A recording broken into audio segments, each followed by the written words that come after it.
Before we dive into this incredible story, if you're enjoying these untold Hollywood secrets, please hit that like button and subscribe for more shocking celebrity revelations. Your support means the world to us. Now let's get into this amazing story. It was March 17th, 1962, and Doris Day was sitting in her Cadillac outside a rundown apartment building in East Los Angeles, staring at an address she had written on a piece of paper. She had come here following a lead that would expose one of Hollywood's most carefully guarded secrets, a secret about Frank Sinatra that would change everything she thought she knew about the chairman of the board. What Doris discovered that day would make her cry, make Frank Sinatra break down in front of her, and reveal that sometimes the people we think we know best are hiding the most beautiful parts of themselves. This is the story of the day America's sweetheart learned that behind Frank Sinatra's tough guy image was a heart so big and so generous that he had been secretly changing lives for over a decade. Now, let me back up here and explain how Doris ended up on this mission of discovery, because it all started with a mysterious conversation she overheard at a Hollywood party.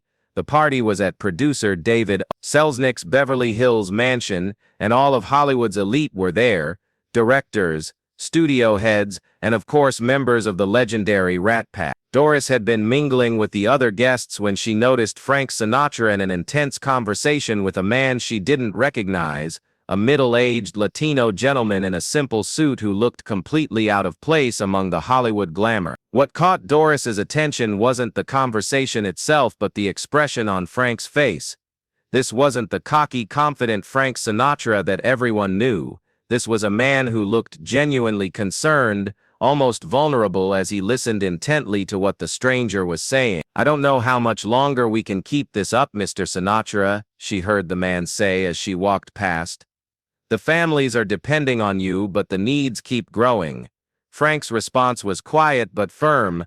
"Don't worry about the money, Roberto. Just tell me what they need." Doris pretended to be looking for the ladies' room, but she was actually trying to hear more of this strange conversation. "The Martinez family lost their home last week," Roberto continued, "and Mrs. Garcia needs surgery she can't afford. The children at the center are asking when you're coming back to visit." "I'll be there this weekend," Frank replied, "and tell Mrs. Garcia not to worry about the surgery. It's taken care of." Before Doris could hear any more, Dean Martin appeared at her elbow with a martini. "Looking for something, Dor?" Dean asked with his trademark grin. "Oh, just getting some air," Doris replied, but her mind was racing. What families was Frank helping? What center was he visiting? This didn't sound like the Frank Sinatra she knew. The Frank Sinatra that Hollywood knew was tough, sometimes cruel, and definitely not the type to quietly help struggling families.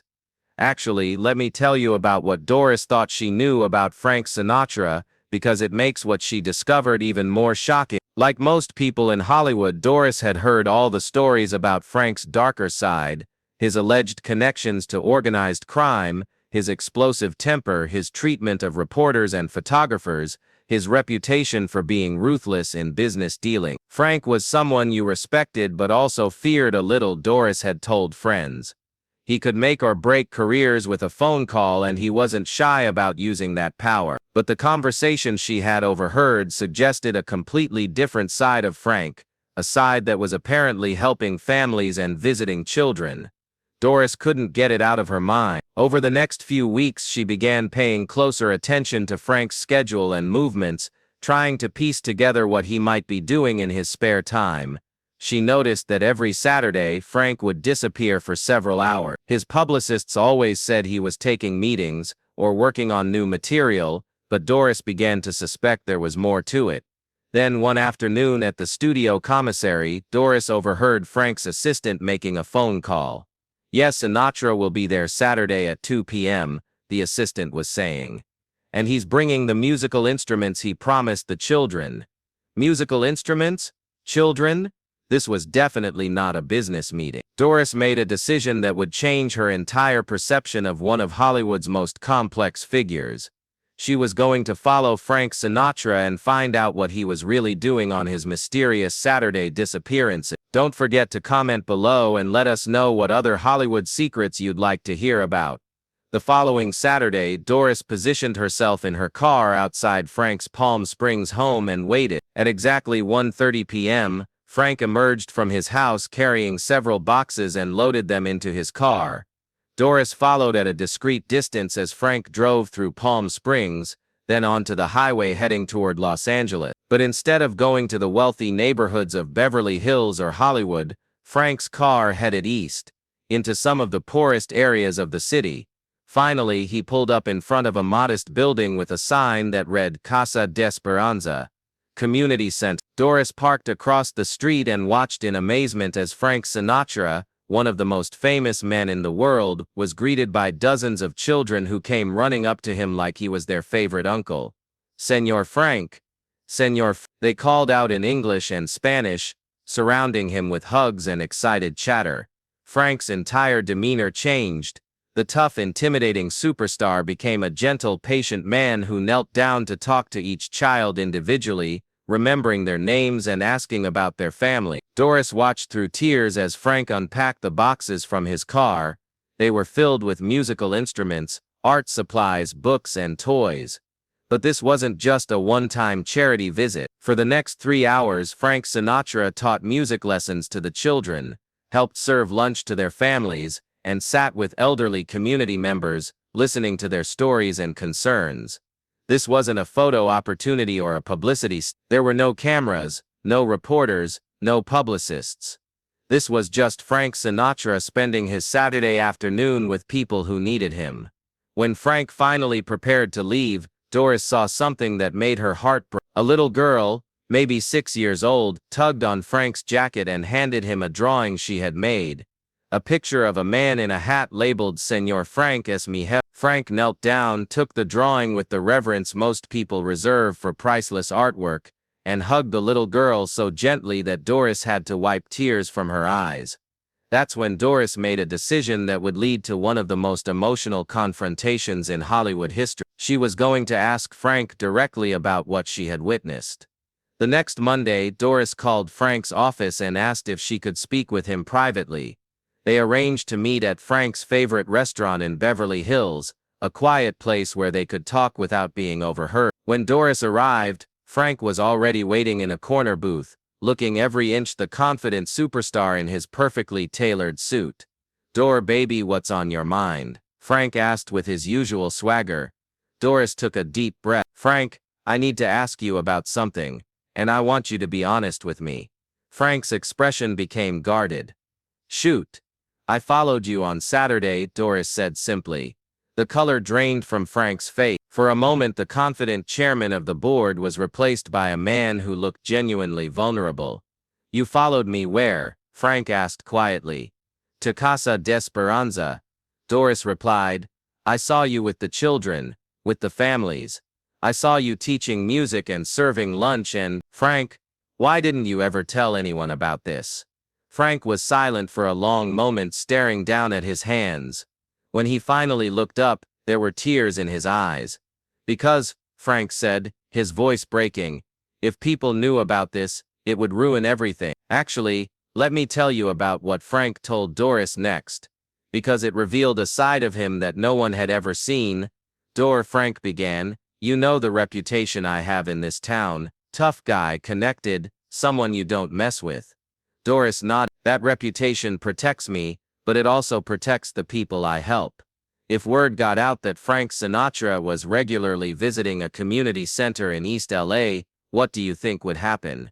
Doris was confused. "People would think it was wonderful. They'd respect you even more." Frank shook his head. "No, baby. First, the press would turn it into a circus. Every visit would become a media event. The families would lose their privacy, their dignity. The children wouldn't be able to just be kids around me. Second, and this is the big one, if people knew I had a soft spot, if they knew I cared about these families, then anyone who wanted to hurt me would know exactly where to hit me." The implications of what Frank was saying hit Doris like a physical blow. "You mean someone might hurt those families to get to you?" "It's happened before," Frank said quietly. "Not with the center, but with other people I've tried to help. When you have the kind of enemies I have, everyone you care about becomes a target." Frank leaned forward, his voice intense. Those kids at Casa de Esperanza, they don't know who I am beyond Senor Frank who teaches them music. They don't know about the Rat Pack, or the movies or any of that. To them I'm just a guy who shows up every Saturday and cares about them. If my involvement became public, they'd lose that. And the people who want to hurt me would have a whole new set of targets. Doris was crying now, understanding for the first time the impossible position Frank was in. How long have you been doing this? She asked. 12 years, Frank replied. I started going there when I was going through my divorce from Ava. I was angry, bitter, drinking too much. I was driving around LA one night, feeling sorry for myself, when I saw this community center. There was a sign out front asking for volunteers to help with a children's music program. I figured, what the hell, maybe teaching kids to sing would help me remember why I love music. Frank's voice grew softer. That first day, this little boy, couldn't have been more than 5, came up to me and asked if I could teach him to sing like his daddy who had died in Korea. I sat with that kid for 2 hours, teaching him "You Are My Sunshine," and when he finally got it right, the smile on his face, I'd never felt anything like that. All the applause in all the concert halls in the world doesn't compare to making one kid smile like that. Frank was openly crying now, and Doris reached across the table to take his hand. That's when I realized that all the fame, all the money, all the success, none of it means anything if you're not using it to help people who really need it. But I also realized that I could help them more by staying anonymous than by making it public. No cameras, no publicity, no Frank Sinatra Foundation with galas and fundraisers. Just a guy named Frank, who shows up every Saturday and reminds these kids that someone believes in them. Doris was sobbing now. Frank, this is the most beautiful thing I've ever heard. But don't you want recognition for what you're doing? Don't you want people to know? Frank smiled through his tears. The only recognition I need is seeing those kids grow up, graduate, get jobs, start families of their own. I've watched some of these children for over a decade now. I've seen them transform from scared, hopeless kids into confident young adults. That little girl who gave me the drawing on Saturday, her name is Maria. When I first met her, she wouldn't speak to anyone because her father had abandoned the family. Now she's the most talkative kid in the center, and she wants to be a teacher when she grows up. There's a boy named Carlos, who was getting into trouble with gangs. I taught him to play piano, and now he's studying music at UCLA on a scholarship that I quietly arranged. These kids don't need Frank Sinatra the celebrity. They need someone who shows up consistently, who listens to them, who believes in them. Frank leaned back in his chair, emotionally drained from this confession. I'm trusting you with this, because I think you understand what it means to really care about people. But I need to ask you something. Anything, Doris replied. Promise me you'll never tell anyone about this. Not Dean, not Sammy, not anyone. The moment this becomes public knowledge, it's over. Those families lose their safe space, and I lose the only thing in my life that makes me feel like I'm worth a damn. What Doris said next showed Frank Sinatra that he had been right to trust her with his biggest secret. Frank, she said, your secret is safe with me, but I want to ask you something else. What's that? Can I come with you next Saturday? Not as Doris Day the movie star, but just as someone who wants to help. Frank looked at her in amazement. You want to volunteer at the center? I want to do what you're doing. I want to help these families, these children, and I want to do it the right way, quietly, consistently, without fanfare. Frank smiled, the first genuine smile Doris had seen from him in years. You know what, I think those kids would love you. For the next 15 years, until Frank's health began to decline, Doris Day and Frank Sinatra spent their Saturday afternoons together at Casa de Esperanza. They taught music, served meals, helped with homework, and provided a consistent source of love and support for hundreds of families. They never spoke about it publicly. There were no photographs, no news stories, no publicity of any kind. To the outside world, they were just two superstars who occasionally socialized together. But to the families at Casa de Esperanza, they were Senor Frank and Señorita Doris, two people who proved that fame and success are meaningless unless you use them to lift others up. The story of what Doris discovered about Frank Sinatra never became public during their lifetime. But after both of them had passed away, Roberto Martinez, the man Doris had seen talking to Frank at that party in 1962, finally revealed the truth about their Saturday afternoon partnership. For over 30 years, Roberto said, Frank Sinatra and Doris Day quietly transformed our community. They didn't just give money, though they gave plenty of that too. They gave themselves. They showed our children that they mattered, that they had value, that someone believed in their dream. Hundreds of kids grew up knowing that every Saturday, two of the most famous people in the world would be there just for them. Today, Casa de Esperanza has a small modest plaque near the entrance that reads, "In memory of Frank and Doris, who taught us that the greatest gift you can give someone is your time." The day Doris Day discovered Frank Sinatra's secret wasn't just the day she learned something shocking about him. It was the day she discovered that the most meaningful work happens when no one is watching. That true generosity doesn't seek recognition, and that sometimes, the toughest guys have the biggest hearts. They just can't let anyone know about it. Frank Sinatra spent decades cultivating an image of toughness and invincibility. But his real strength wasn't in his voice, or his swagger or his connection. It was in his ability to kneel down in a community center and teach a scared child that they were worthy of love. Doris Day thought she was exposing Frank Sinatra's secret. Instead, she discovered his soul, and in doing so, she found a way to use her own fame for something far more important than entertaining audiences. She found a way to change lives. One Saturday afternoon at a time. One child at a time. One secret act of kindness at a time. That's the real story of Frank Sinatra and Doris Day. Not the movies, not the songs, not the fame, but the quiet revolution they started in a community center in East Los Angeles, where two superstars proved that the most important audience you'll ever perform for might be an audience of one. One scared child who needs to know that someone believes in them. That's when you know you're using your gifts the right way.